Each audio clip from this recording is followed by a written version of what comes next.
The girl had never received professional training, yet she created an exceptionally delicious dish. People from near and far became addicted to her food. Everyone gave her a thumbs up and praise. But one day, a mysterious man picked up some food and smelled it. He only took a small bite. Without another word, he paid and stood up. He walked up to the girl and handed her a business card. That evening, Lucy curiously looked up the address on the card. It turned out to be a top-tier restaurant, a place where celebrities and nobles competed to dine. The waiting list was 2 years long. The head chef was the legendary Paul. The next day, Lucy came to her stall as usual to make stir-fried noodles. A luxury car was parked at the entrance. Lucy had long grown tired of living in poverty. She gathered her courage and got in the car. She was taken to a high-end kitchen. All the stoves here were top of the line. The knives were so clean you could use them as mirrors. All of this filled her with aspiration. Soon, a group of chefs appeared in line. Then the mysterious head chef Paul came out. He was interviewing 2 people today. The test was to make a simple fried rice. Both began preparing ingredients. Lucy's opponent was John, a culinary school graduate. He was clearly a professional. He chose the most expensive ingredients, used the freshest rice, first sautéed shrimp and butter, then added peas and diced carrots, while Lucy took out a bowl of overnight rice from the fridge, casually grabbed 2 eggs, cracked them into the hot wok.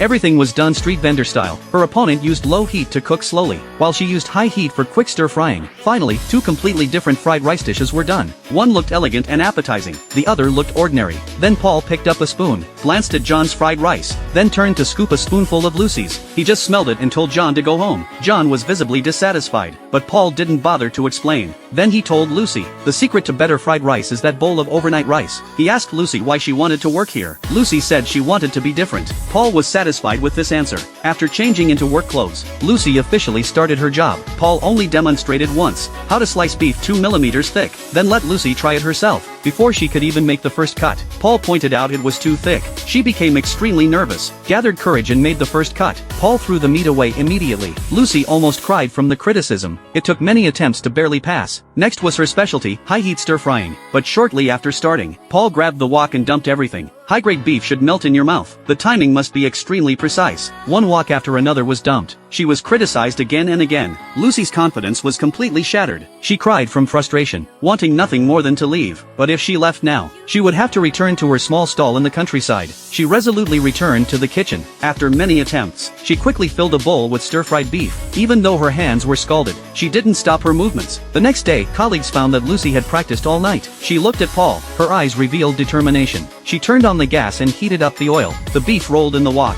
Her series of movements were smooth and fluid. Paul picked up the paper-thin beef in amazement. Taking a bite, the natural flavor of the beef was perfectly brought out. The lingering taste was unforgettable. Although Paul didn't say a word, there was no denying that she had succeeded.